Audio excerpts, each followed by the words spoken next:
black skin, white mask. Already know that life gets hard. And they say that we're used to the harshness.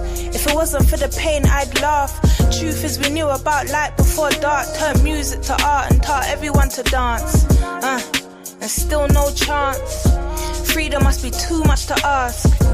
Bleeding from the ache in my heart. Sometimes I wish it was whites in the middle like France. No, I'm not racist, just jarred. Got hate before bush, not plants. They say we should leave it all in the past, but my brother's still dying on the end, so I can't. So if my attitude stinks, don't ask, cause a hashtag won't help you understand my stance. Fuck a melody, this is real rap if you ever see. Head hot, cause the system won't let me be. Tell me how I thrive in a place that don't cherish me. And they wonder why we all need therapy. Pre the energy, yeah, just another nigga to Penelope. And they don't get it how we bottom of the barrel and still drip sauce on the world, no recipe. Weight of the world on my shoulders. All the pressures in life still tightly holding. We pour libation for all of the fallen soldiers, but the pain still goes unspoken.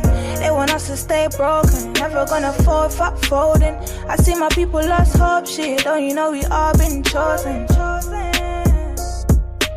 We are oppressed, we are exploited, we are downtrodden, we are denied not only civil rights but even human rights. So the only way we're going to get some of this oppression and exploitation away from us or aside from us is come together against the common enemy. Forgive me if you don't understand. Sorry, I'm just misunderstood. Punished if I try to take a stand. Meanwhile, my friends dying in the hood. And you can say that we're killing ourselves, but truth is they're killing us still. How you saying black lives matter, but never took a moment to help. Just a trend that you post for yourself. And yeah, it takes a toll on my health, cause I want wealth like everyone else. But it's 10 times harder for me. And they wonder why my brothers put food on a scale. Yeah, when I die I'll see heaven, that's real. Cause we already living in hell. Wish I could share all the pain I felt. Oh well, I guess I won't speak till my scars do heal. I just wanna be black with a meal. Yeah, that's for every time I had no meals. Cause my mother couldn't keep up the bills. With a handful of kids, no home, just a cell. And I don't care if conscious don't sell. Knowledge brings height to an elf. Went from sitting on thrones to a cell. Been blessed, man, it wasn't by chance we fell. Weight of the world on my shoulders. All the pressures in life still tightly holding. We pour libation for all of the fallen soldiers, but the pain still goes unspoken. They want us to stay broken, never gonna fold, fuck folding. I see my people lost hope, shit, don't you know we all been chosen. Who taught you to hate your own kind? Who taught you to hate the race that you belong to? So much so that you don't want to be around each other. No, before you come asking Mr. Muhammad, does he teach hate? You should ask yourself, who taught you to hate being what God gave you?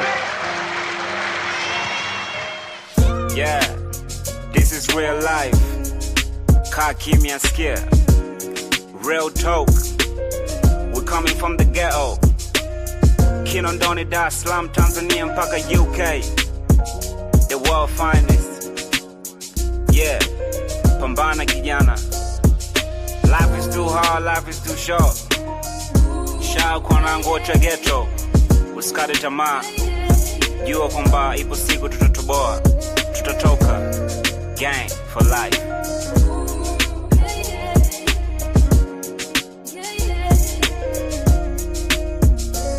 I am the true name.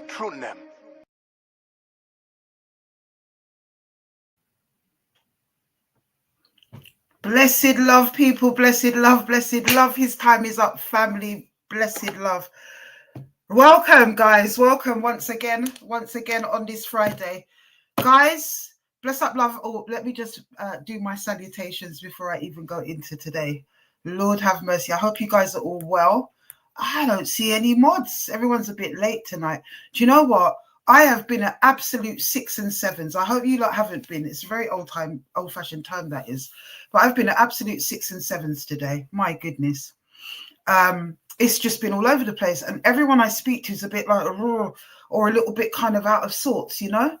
And then I found out that Mercury is in retrograde until the 15th of December. Okay, that makes sense.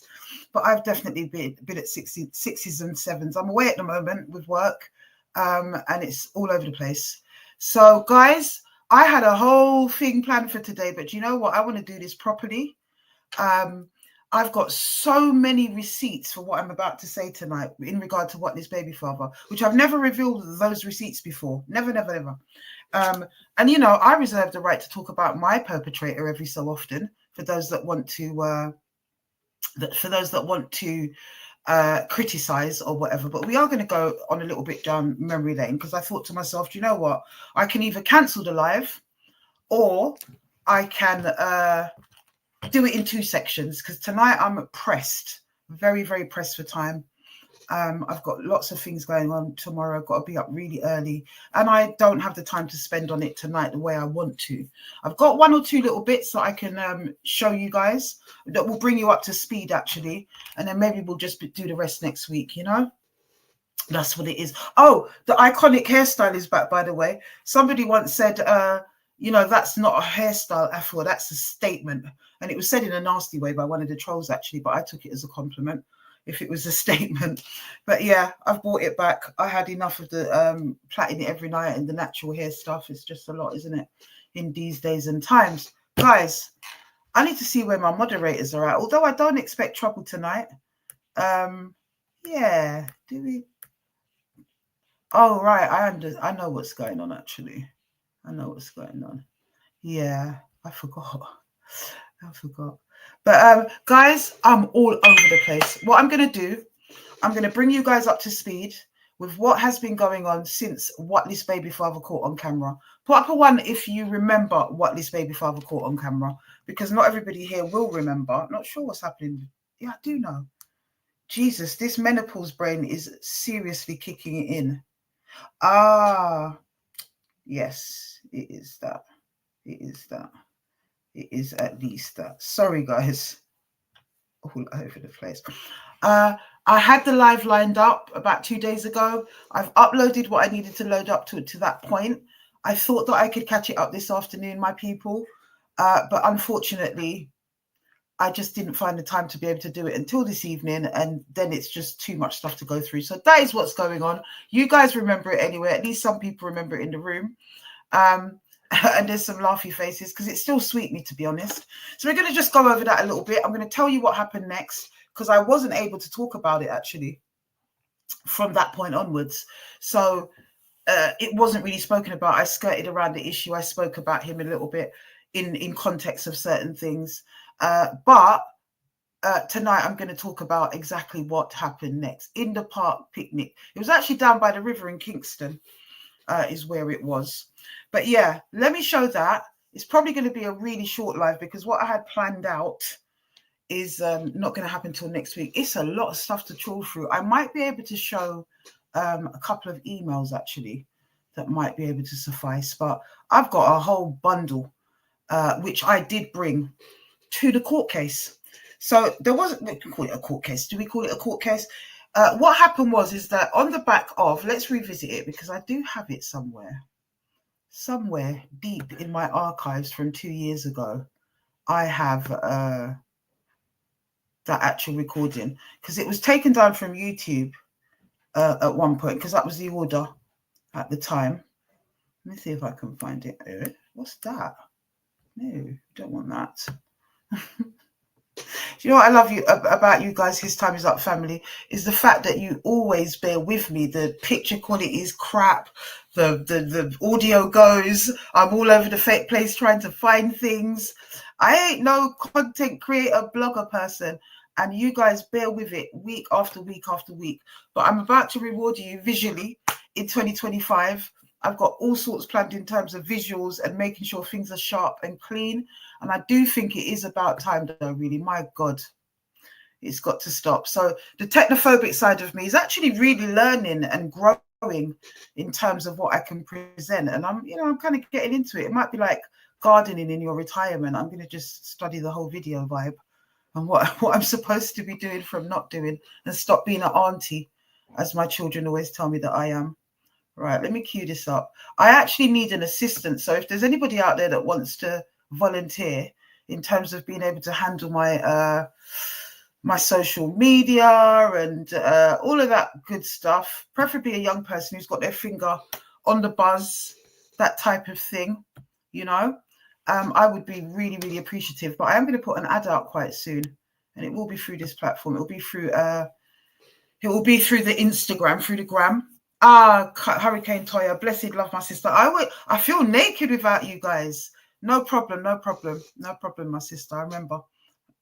Yeah, I feel naked without you guys. It's not the same. It's a bit like a members live in a way, but only it's open to any and anybody to come and start sniping. So and particularly on this subject, but I think they're all a bit worn out really after 2 years of it running and all the implications. But basically, what happened on the back of this? Let me share it with you. You guys do remember. And for those of you that haven't seen it, I'll explain afterwards.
What this baby daddy caught on camera. That's it. What this baby daddy.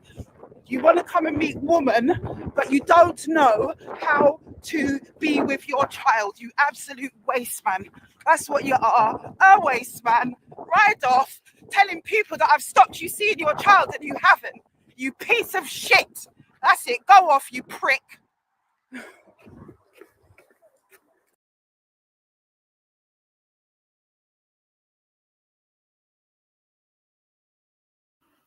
So, guys, yeah, that was a little revisit there. It was very quick. And, yeah, not one of my finest moments. But do you know what? Would do it all the same again. Yes, I would. It was the most elated feeling to be able to claim back some kind of power, A, from my perpetrator, and B, from the father of the child who of my child who he had abandoned. And that was the main driving force, to be fair. People are like, hey, Afua's jealous, she's running down, she's on your bike, mate, she's running down her baby father and whatever. They don't know the story. I've told it here many times, you know, take it or let it alone. And he can never come with anything to counter it, ever. You understand?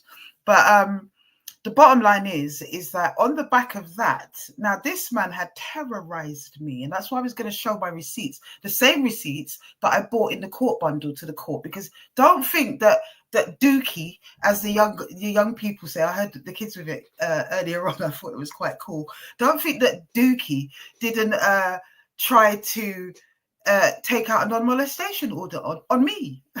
A non-molestation order, people. He tried to manipulate the laws and the legislation and the system that is there to protect largely women from people like him. Yeah. And he tried, and I know there was a woman behind it. Had to be a woman behind it, whether it's one of his sisters, one of his gal them, I don't even know. But I know there was a woman behind it because A, he does not have the intelligence to even execute that type of operation. He wouldn't have come up with it himself. It would have been put in his head. Yeah, and he would have needed help to source the solicitor, get the paperwork done, whatever it was. He would have needed help for sure. Blessed love, my sister Sean. Blessed love. I haven't seen you in a while. My mind has been on you, sis. Please pick up your messages and your missed phone calls and whatnot, my sister. This sister's busy, way busier than me. Bless up, my sis. It's good to see you, Sean. Yeah.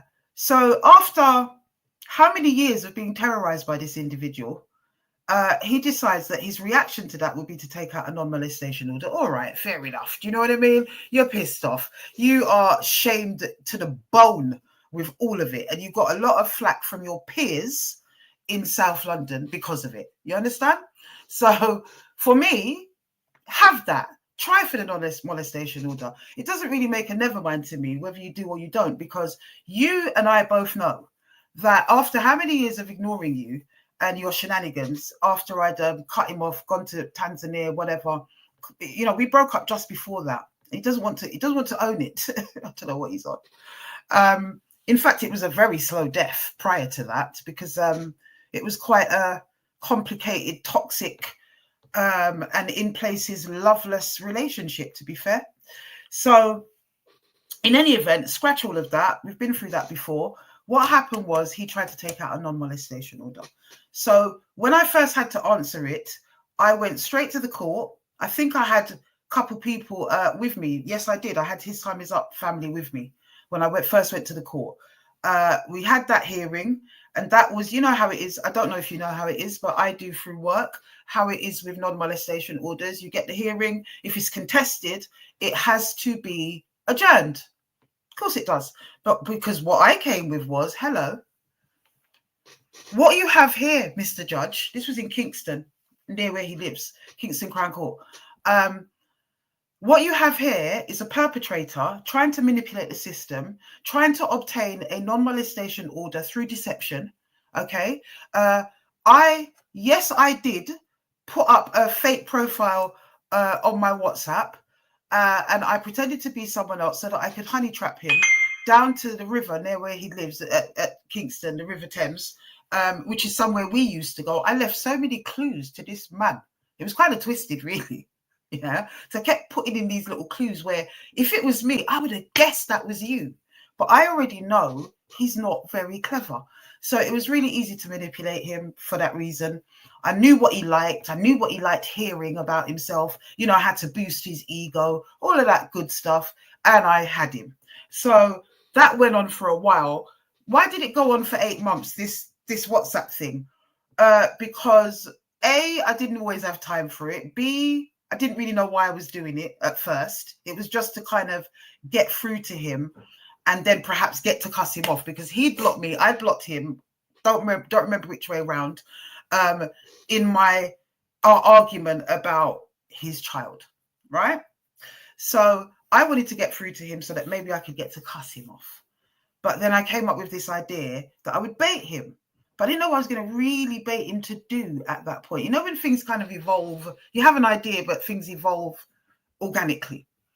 And it evolved organically to the point where the campaign was raging at the time. We had the Tony Clark thing going on. It was crazy. We had His Time Is Up March 2022 coming up as well, I think, around that time. And I was pretty fired up. Plus, at that time as well, baby Afua, which is what prompted me to do the whole thing in the first place, to be fair, like get hold of him in some way, was suffering at that time. You know, she was really missing him. It was difficult. You know, for those of you that have got daddyless children, daddyless daughters as well, you will know how hard it is when you see it in their eyes, even if they're not talking about it. When you're trying to kind of, if you're a decent sister like myself, where you're trying not to badmouth the man in front of the child, but you're raging inside because you know that he's done this to her.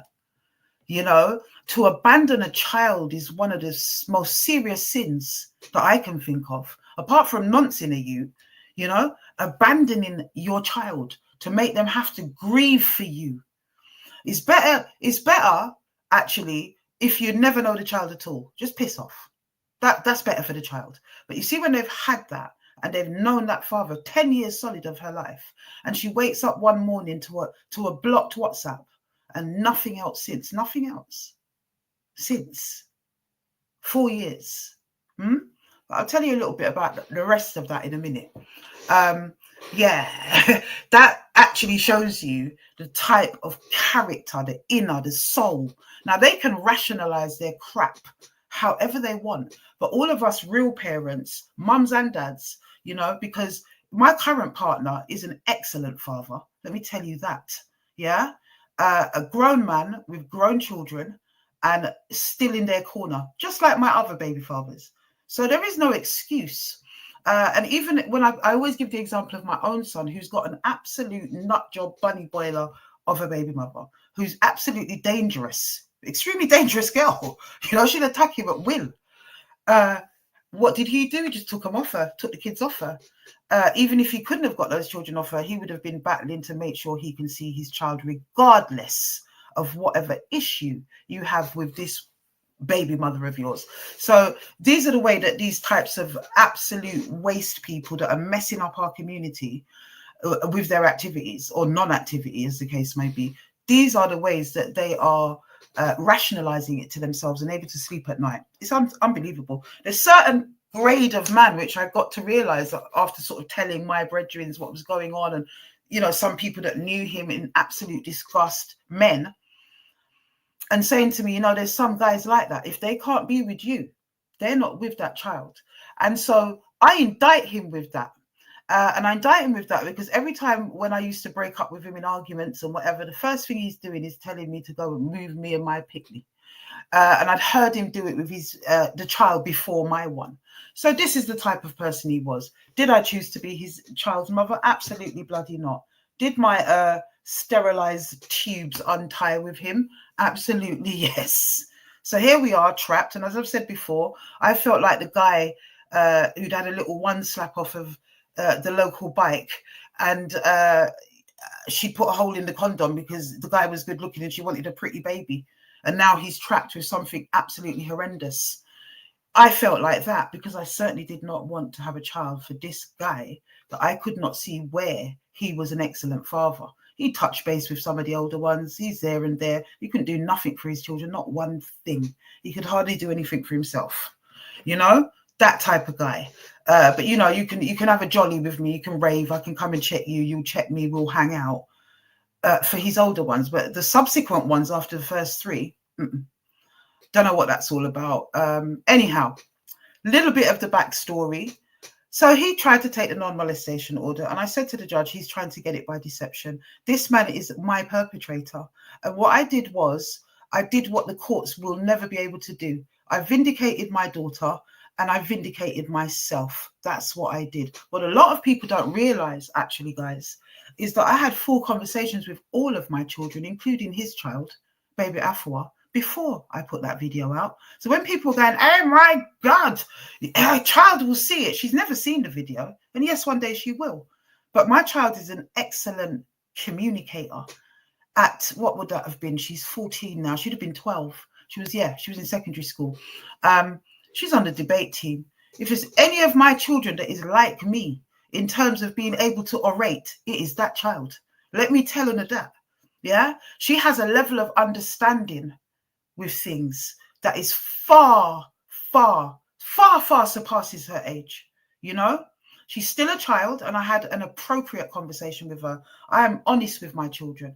Yeah, I said to her, this is what I feel to do, because we'd shared collective pain on some nights. She didn't know I was hurting, not really inside, but on times when I've had to hug her or break it down and explain to her why the father that she adored such a level had done this, she just couldn't understand it.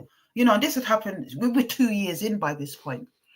And I was starting to see little tiny inklings. Remember what I do for a living, guys, with my child, where, you know, she's in secondary school, boys are starting to get interested in her, you know, she's a beautiful girl. And I was starting to see her kind of get a little unsure of herself in certain realms. And I know where that goes. That's the embryo, guys. That is the embryo of when you get these situations, they're not being guided properly, they don't have the male role models, and then they become promiscuous because they're looking for love in the arms of another man. I saw the embryo, the very little tiny embryo of that, and I cut it dead.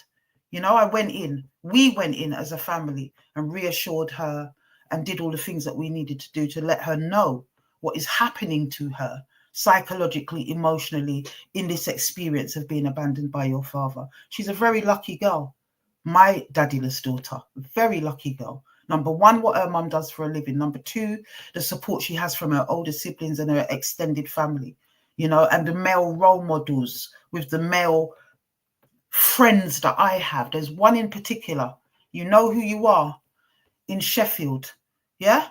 My daughter looks up to you, you know, and you have spoken to her in moments, my brother, as a surrogate father. So she's okay. She's flying right now. Oh my God, I wish I could show you. You guys ain't even seen baby Afua since his time is up March 2022. For those of you that attended, you glimpsed her. She was there, you know. Woo! You have not seen the 2 years. You know how it is with girl children. She's absolutely stunning, and she's clever and bright and articulate, and she's good. She's fast. She's on the track. You know, she's doing her sport. She plays for the netball team. She's on the debate team. She's been made class rep, flying in year 9. My baby. Do you understand? So she's good. But the point of the matter is, the issue really, guys, is the way that it leaves our daughters. We've seen it time and time and time and time again. Time and time and time again. And I've managed to protect her. Praise God, to never have been troubled by no big man. We do know that her cousin on his side, his niece, you know, had a little fiddle with her when she was probably about 7 or 8 years old. The girl was only 14, but it doesn't matter. And we've had to talk her through that as well, you know. But other than that, she's been kept as she's been kept, and she's absolutely on fire. Educated on 3 continents privately, you know. She's been to school in Africa, she's been to school in Jamaica, she's been to school in the UK. And she's flying. She's flying. Absolutely flying. I'm so proud of her. So proud of her. She has her wobbles like most teenagers, but hey ho, ain't nothing compared to my boy. He was a bad breed, and even he got it together. I'm very proud of my brood.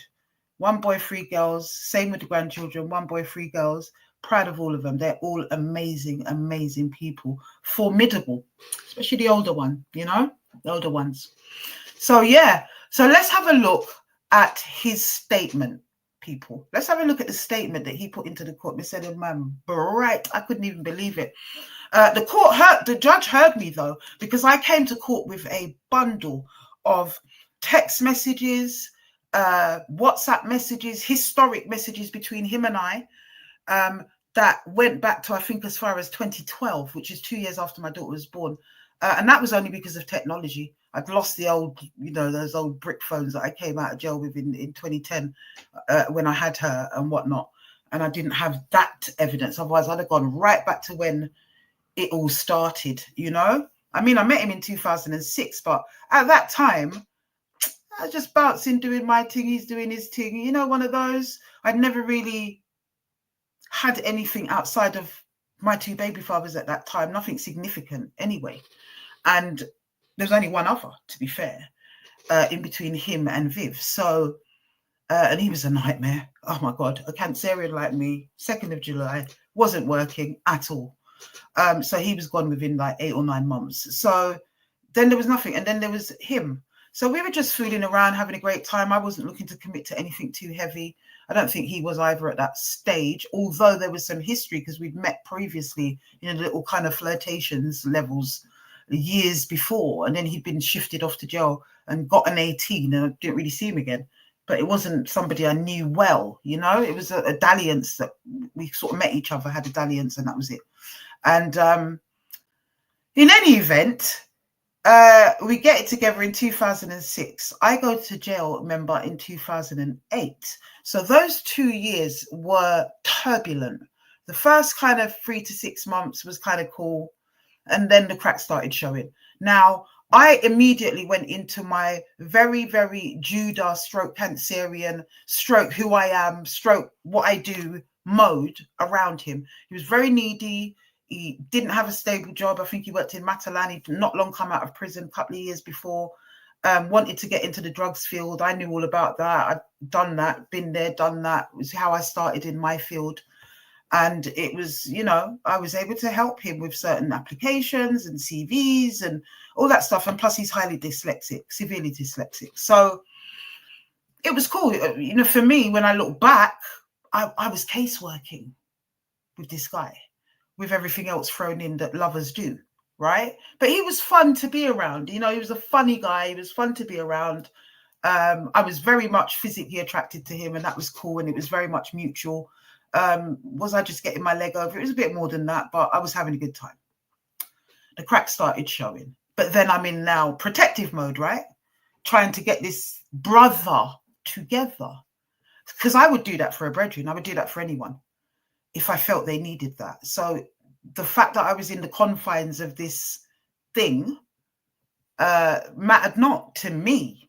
I think he kind of sensed that, because he used to kind of go on a lot about, you know, you do a lot for your friends and you always about your mates and whatever. I used to have a big, not big, actually, I started culling at that point. I used to have a good set of people around me, a crowd, a good size set of people. Who those set of people actually, along with him, are not around me anymore, and that's a good thing. So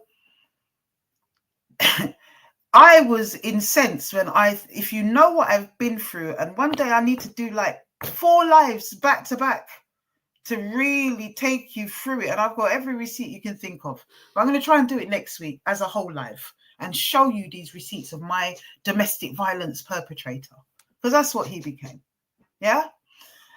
So this man is denying everything in his statement to the court, and he wants to make it all about this day at the river. Yeah, that's what he wants to make it all about. And I'm thinking to myself, so when you punched me in my face when I was pregnant with your child, I didn't get a non-molestation order. I didn't even call the police. I was in a position where I was about to be recalled to jail because I simply left your presence.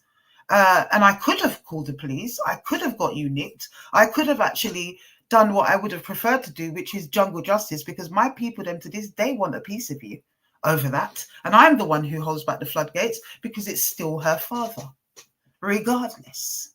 And him never kill nobody. So you can't kill him. Let me deal with it a different way. In any event, you did that.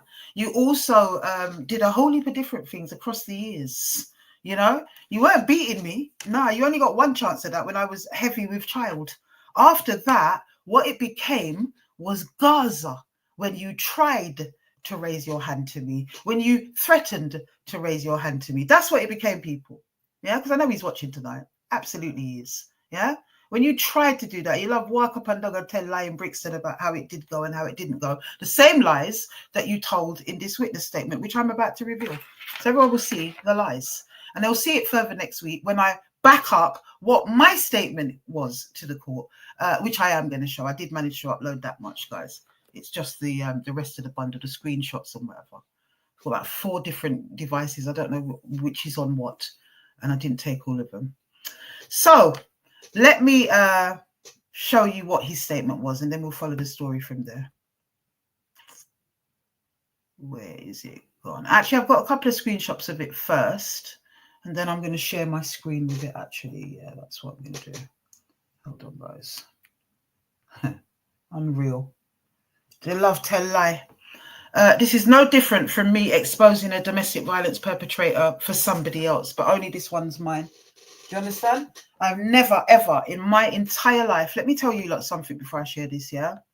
I was a woman up until 2006 when I met this guy. But I used to feel very proud of the fact, regardless of whatever flaws my children's fathers have, there was 2 of them at that point, across 3 children. They are excellent fathers, excellent fathers. And to be honest, they've never really ill-treated me on that kind of level. Yeah, they cheated, did whatever, only one of them. My big girl's father actually done none of that. But the point is that they've been excellent fathers and really good partners, great providers for both me and their children. You know, when I was with them, I mean, just wonderful, good examples of how a brother's supposed to be, right?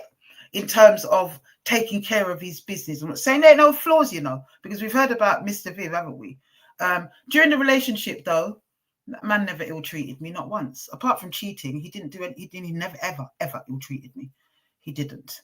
So I will always give credit where it's due, and I'll only give people their portion. So I had never experienced people this level. And I'd been warned about, you know, like we're from this side of the water, growing up in the 80s as a teenager, you'd always hear the guys on our side, East and North London saying, and North West London saying, I'm bother with them South London, man. They're grimy, they're this, they treat their women bad.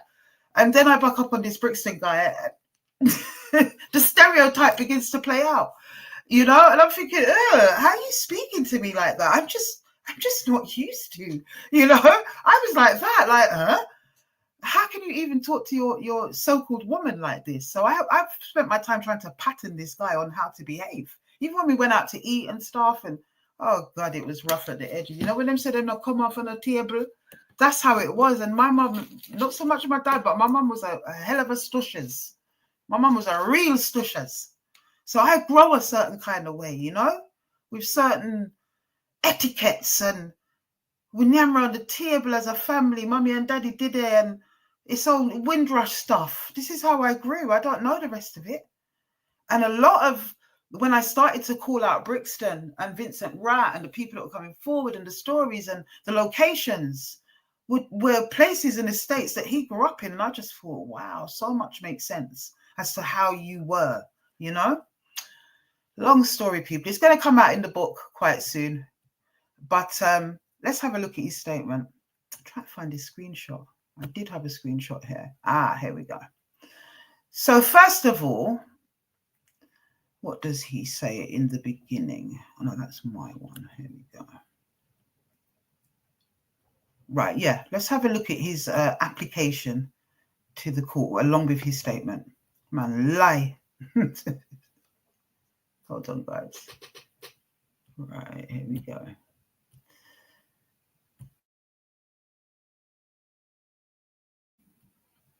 All right.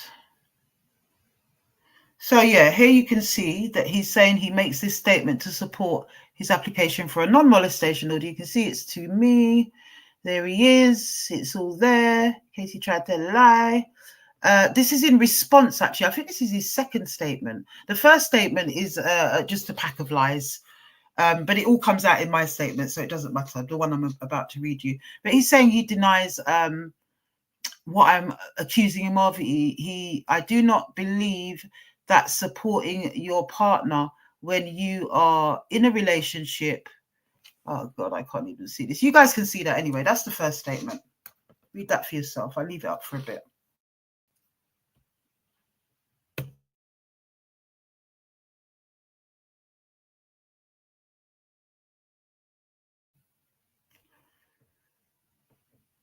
Right. And so the second part of that is it's basically him denying absolutely everything that has been leveled against him. And there were statements from one of my daughters and several friends, family members supporting what I was saying, basically. And he's denying absolutely everything. Should have done another screen. Have a read of that, guys. Can't bother to read through all that tonight. I'm going to read through mine, which is quite lengthy.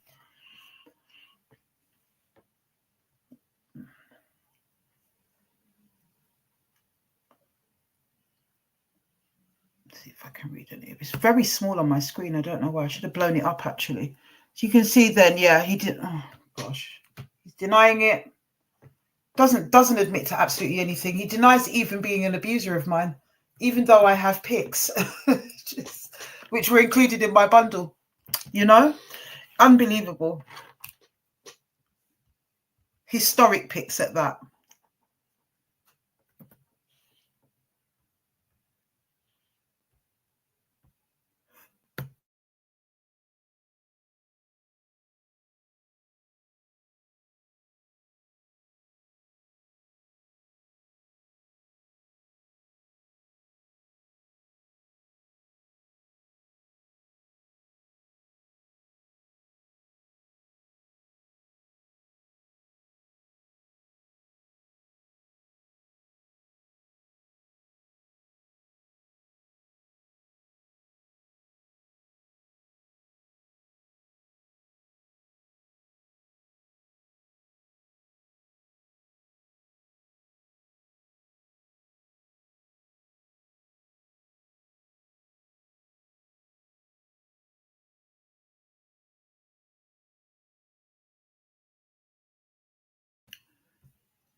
Right. So if you didn't have a read of it, play back the live, have another read of it. But I'm going to show you my response to basically this, or actually what he's responding to. So I've done it back to front. So he's responding to what I'm about to show you, and he's denying bloody everything. My witness statement that I'm about to show you was my initial response to his application and the little statement that he put in with it as to what happened. I didn't deny what happened. I told the court exactly what happened. I said to the court, I said to the judge, actually, I have no remorse. Don't expect me to be sorry. If I had an opportunity or I had to make the decision to do it again, I would do it again. And him and I both know that I want absolutely nothing to do with him. And so therefore, there's no need for a non-molestation order because I won't be going near that ever again. I've got my pound of flesh and I'm good to go. That's pretty much what I told. They only allowed Big James in with me. He was allowed to come into the court. Everyone else had to stay outside. Put up a one because I know there's some couple of the mods was there as well. You guys were in the court, so you know how it did go. Yeah. Big James will bear witness. That is what I stood up in the open court and told the judge. Yeah. And then I presented him the bundle. The judge said he needs time to look at it. He is going to adjourn the case and put in place a interim non-molestation order, which is procedure. He's got to do that because otherwise, just so everyone can behave themselves, basically. That's pretty much why he's got to do that. All right. So he did that. And there was an interim non-molestation order in place until the court date, so we went to court around September-ish, guys. We went to court around September. It happened in the August, yeah, and then it was kind of end of August, so it was into September when he got this court hearing for the non-molestation order. That's what happened. So September, October, November, nothing. December, nothing. January, I get a last minute. It was like 2 days before the hearing to say that I need to be in court. It was like the 9th, and they wanted me in on the 11th to hear this case now, which was crazy. But I'll tell you about that bit in a minute. So in any event, I submitted this paperwork on the back of attending in the September. Not on the back of, sorry, prior to attending in the September. This was my response. Let me show you the first 3 on screenshot because, and then I'm going to share my screen to show you the rest. You can read it a lot better. But I had to redact a few personal details of his and mine, actually. So let's have a look. So I start off by saying, I, Denise Rose of make this statement in support of my defense of a non-molestation order. The facts in this statement are within my knowledge and are true. This statement will be presented to the court, which I promptly did when I attended. All right. And I put the applicant, Cecil Forrest, and I first met in July 2006. I was a working professional delivering therapeutic interventions in HMP Brixton. I had 3 children from a previous relationship and had been sterilized as I did not want any more children. Our relationship was casual at first and became more intimate in a short space of time. My role in the relationship was one of support to Cecil Forrest, as he was employed casually in retail and wanted to become a drug and alcohol practitioner. Mr. Forrest had been released from prison just 2.5 years prior. He had no formal qualifications and was facing many challenges trying to secure suitable employment. I was instrumental in supporting and empowering and upskilling Cecil Forrest in breaking into his current field of employment. Okay. Right. And I go on to say, the first 6 months of our relationship was uneventful. However, the more I supported Cecil Forrest, the more resentful he became of my own successes. The more his resentment deepened, the more abusive he became. This started as verbal abuse and eventually became physical and emotional. And in 2008, I was incarcerated unfairly. During this time, Cecil Forrest supported me. So upon my release, I felt beholden to him. And even though I tried to end the relationship prior to my sentence, also, despite my sterilization, I became pregnant by Cecil Forrest while on home leave in 2009. I was devastated as I did not want a child for him, as I had seen the despicable way he treated at least 2 of his children due to disputes with their mothers. I knew he was a neglectful father. I received HDC, Home Detention Curfew, release in April 2006 at his address, and because I was homeless and I lived with him for 3 months. Right. So let me just move over to share screen, guys. And you guys know the story. I was stripped of everything when I went to prison. They put a, what do you call it, this thing here? They tried to put a confiscation order, as if I haven't worked all my bloody life, earned my money through music and touring and doing different things. And you people are trying to say what? So I had to liquidate a lot of assets quickly, and that was the end of that. But it left me in a situation. And when I got out, I hadn't sourced anywhere to live. I was bailed to his address or whatever, tagged to his address because it made sense at the time, until I stabilize, get myself together, find out what we're doing. The baby's coming. It was crazy. So I was at his address temporarily. It was 3 months that I was there. It probably wouldn't have been much longer, maybe 4 or 5 at that point. And then I would have sorted myself out. But it was 3 months because I chipped the minute he did what he did by punching me up, which then left me without an address to put my tag box. Huh? You know what that's like?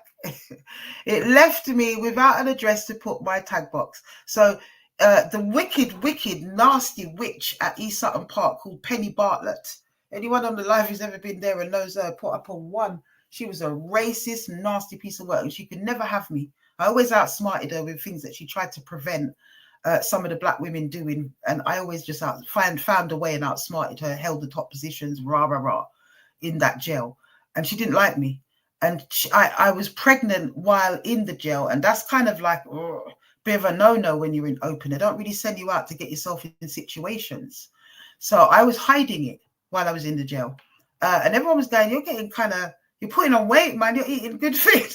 That time I'm pregnant with baby Afua. And I'm going in and out on home leaves, going to work every day, coming in and out, trying to hide this belly. I think I was about 4.5-ish months pregnant by the time I got out. And I remember I was in reception. My kit, everything had been signed off. My tag, my release, everything had been signed off. You can't take that back unless I've done something.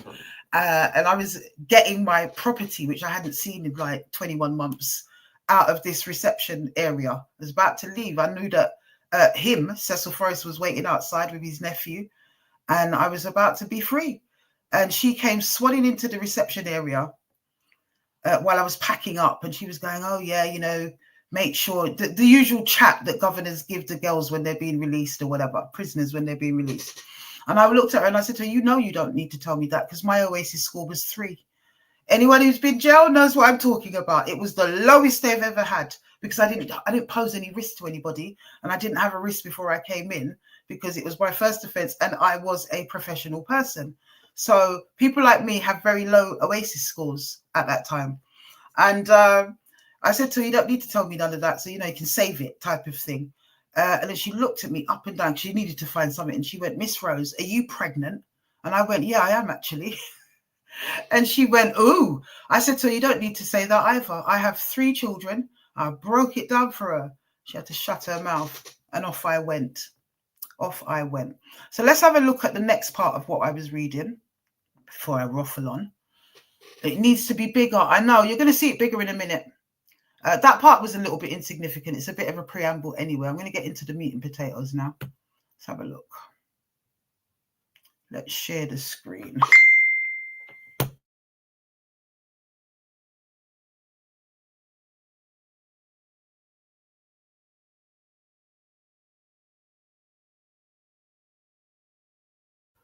I'm just sharing my screen, guys.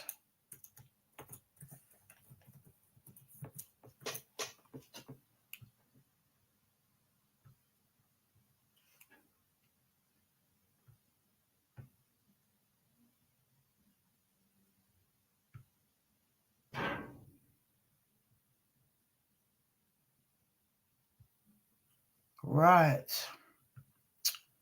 So then I go on to say, Oh, shit, guys. No, I don't want that. I don't want that. What am I doing? It's better you look at this. What the hell?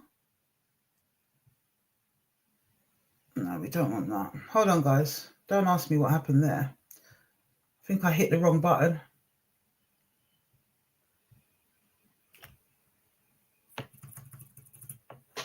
One second.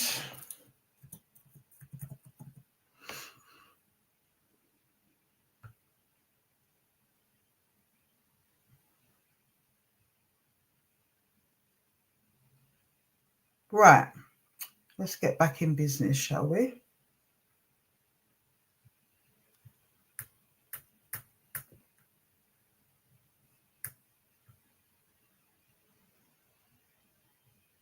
Right, where were we? Let's do it again. Present.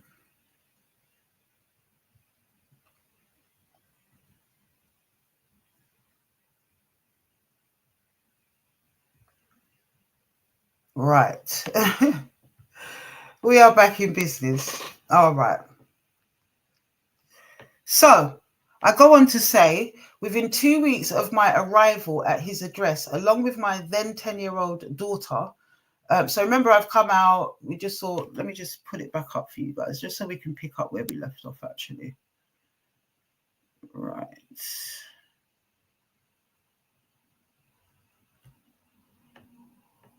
Yeah, so I go on to say I was homeless and lived with him for 3 months, right? So within 2 weeks of my arrival at his address, along with my then 10-year-old daughter, Cecil Forrest began to abuse me more vehemently than he had previously. I believe this is because I was in a vulnerable position and his environment. For the first time during my relationship, he felt himself to be in a position of power and chose to abuse that power. During this time, he was often verbally abusive to me while my daughter and his then 5-year-old daughter was present. I was 4 months pregnant when I lived with Mr. Forrest. In July of 2010, when I was 7 months pregnant, Mr. Forrest punched me twice in the face while I was at the wheel of my car. His reason for doing this was because he'd accused me of flirting with his cannabis dealer, and I used an expletive to describe his immature behavior. I did not return to live with Mr. Forrest after this incident. I left the same day and was forced to spend the night in a putrid B&B, bed and breakfast, with my daughter.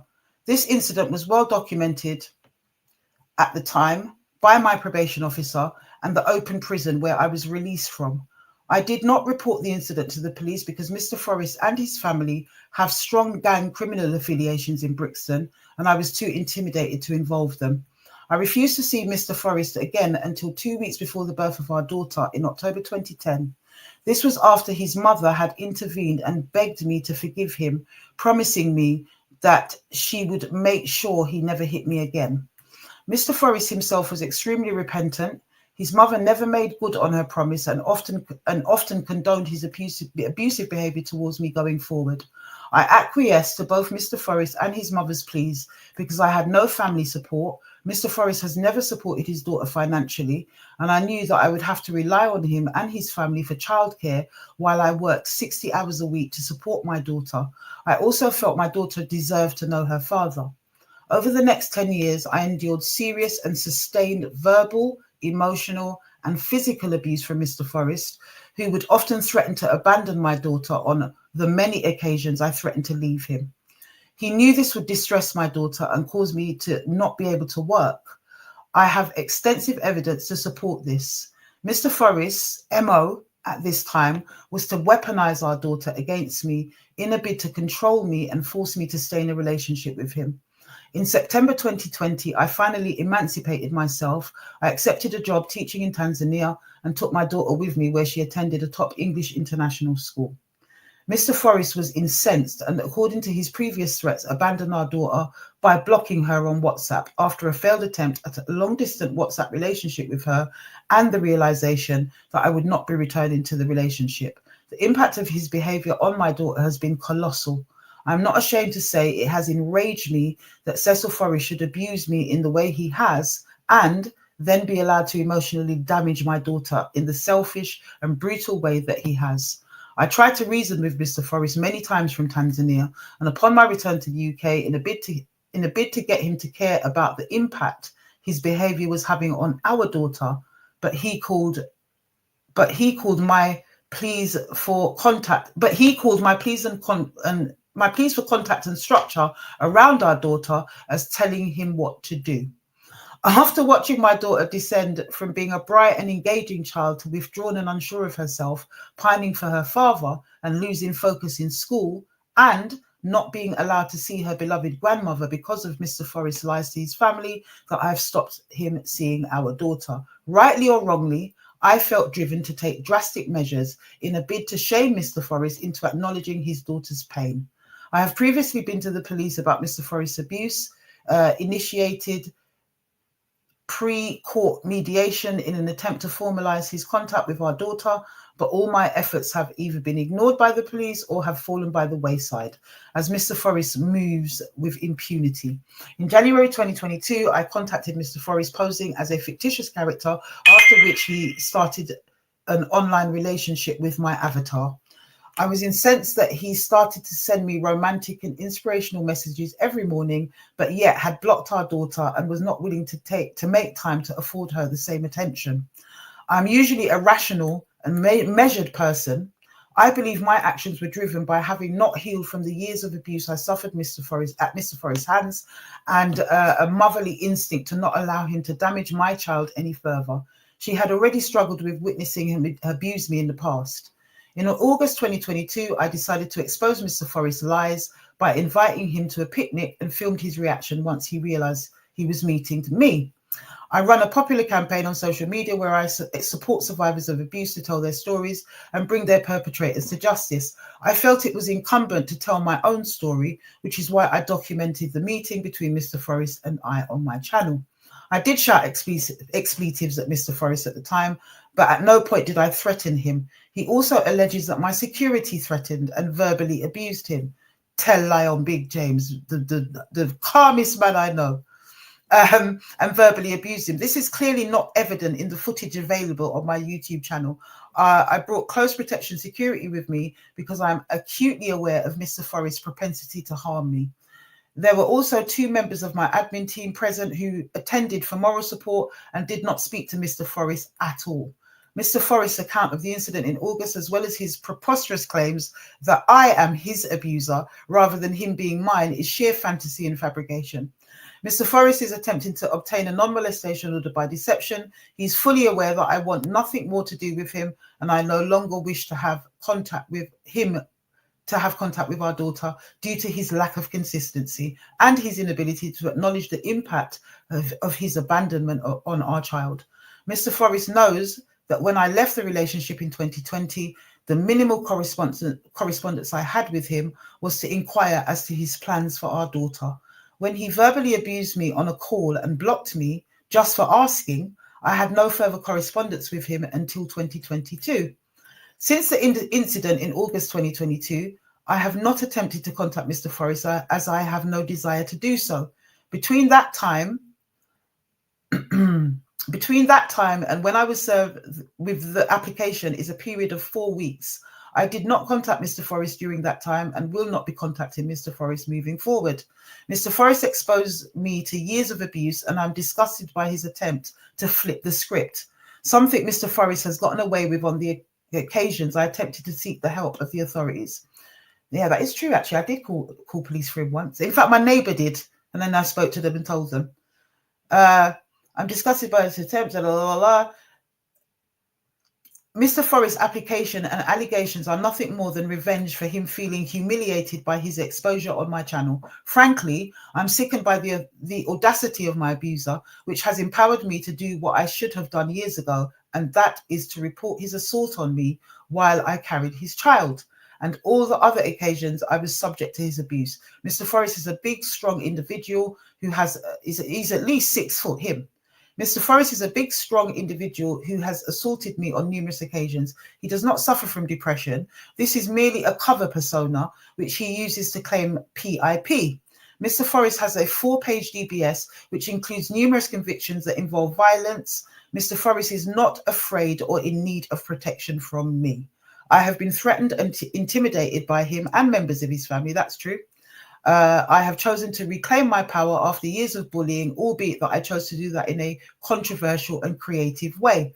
I am able to evidence all of my claims at court. Historic key events. Mr. Forrest becomes verbally abusive. 2007. 2008, Mr. Forrest regularly threatens me with violence. 2010 to 2020, Mr. Forrest physically assaults me and then regularly physically, verbally, and emotionally is abusive.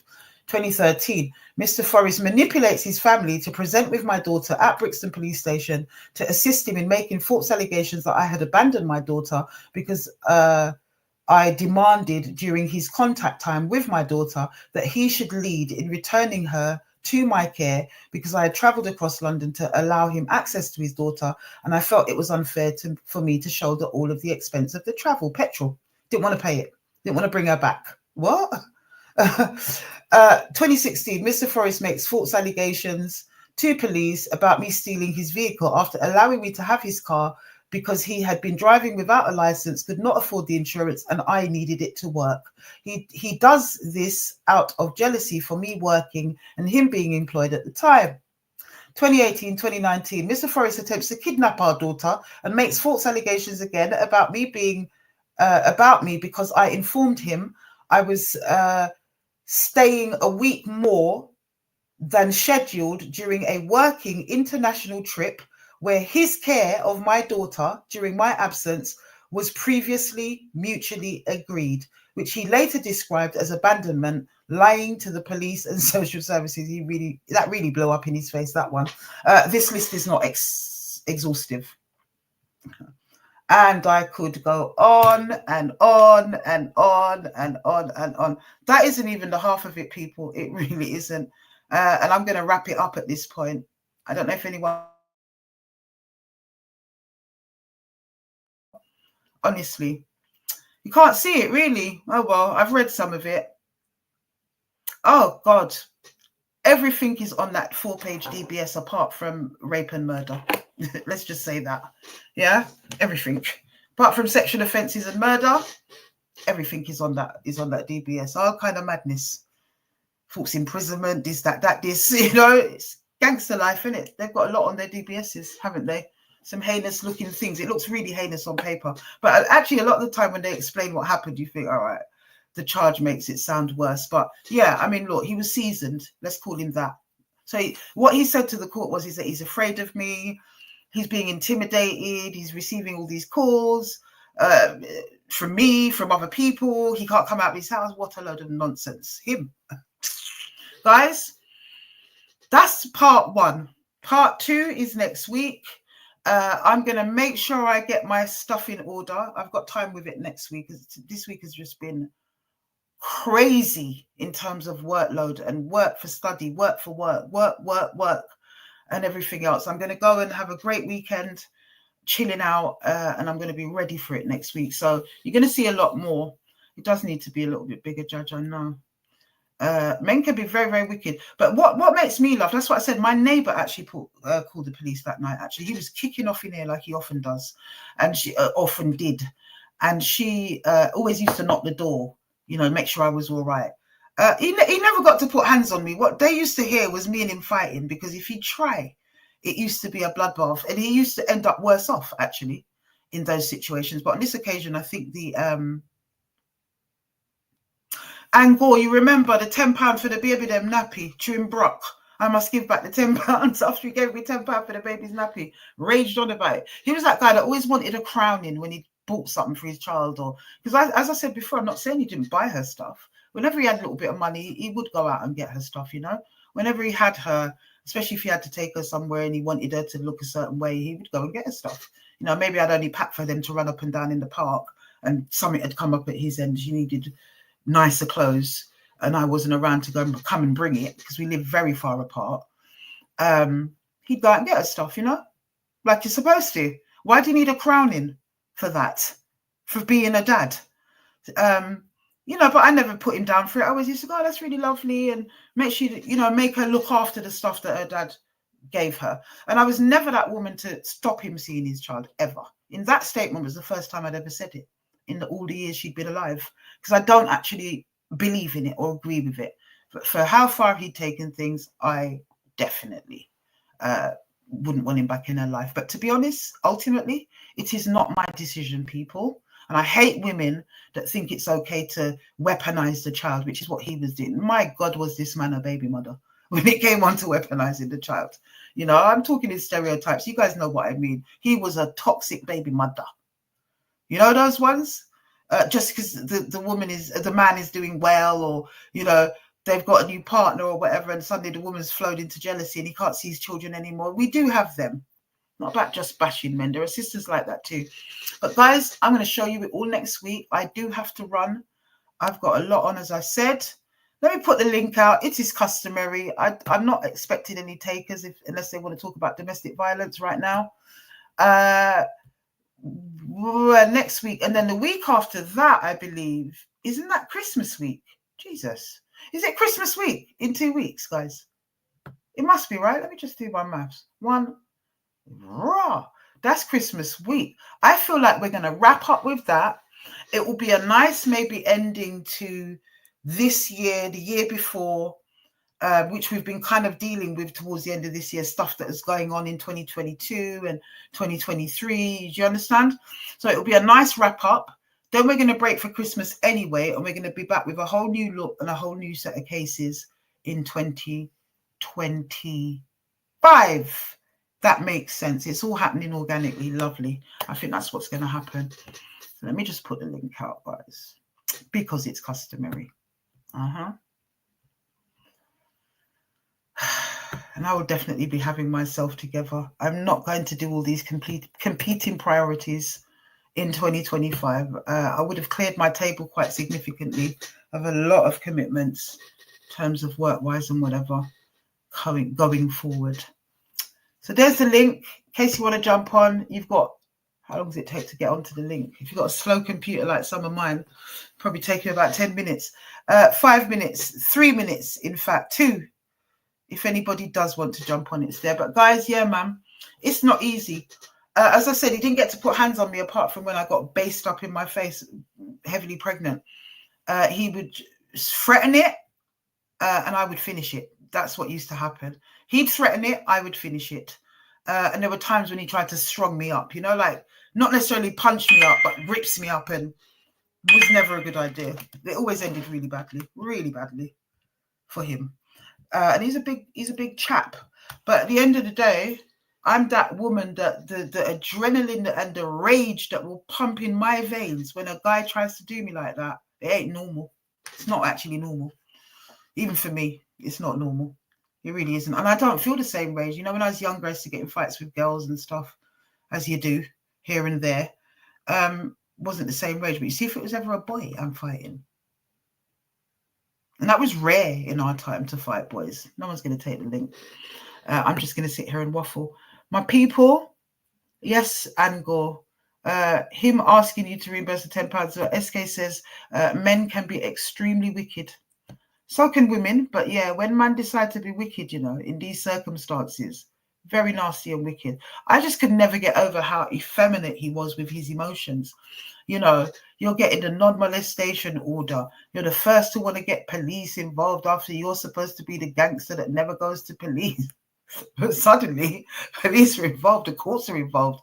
I just thought it was a bitch-ass move. That's what it was. And if I wanted to be that one, I could have been that one years ago. I didn't deal with you like that. I didn't hang you out to dry. You know, I told the court that I was intimidated by his family. That was crap. I wasn't intimidated by none of your gangster family, not at all. Do you know what I mean? I've got enough of them in my own family. I wasn't intimidated by that. What I really didn't want to have to deal with was having to just bag up a lot of them, because they do come as a tribe. And they had been threatening me since the Big Nasty story. Not they, actually, it was his nephew, one of them. Yeah. That's right. So, guys, I'm going to wrap it up. We're going to wind it down. Bless up. His time is up, family. Everybody, for always being faithful. I'm going to see you guys next week with part 2. It's going to be longer because we've got a lot of stuff to sift through. I'd like to see any one of them, which they won't, try to come on and deny it or try to be anywhere in the comments trying to say nothing. At the time, he had a few of his minions around South London trying to say stuff. I'd like to see you lot try it, because whatever he's been telling you is a bag of nonsense, and I will be proving it next week. Bless up, my people. 1 hour, 10 minutes, and we are good to go. I love the ones at the moment. They keep flashing at me. Keep seeing 1111. Bless up, guys. Remember, Mercury is in retrograde. Be careful out there. We're in it until the 15th. Try and manage your feeling, your emotions, your well-being, and make sure that you look after yourself, because I'm definitely going to do that this weekend. Blessed love, my people. I will see you guys next week. Blessed love. Love you lots.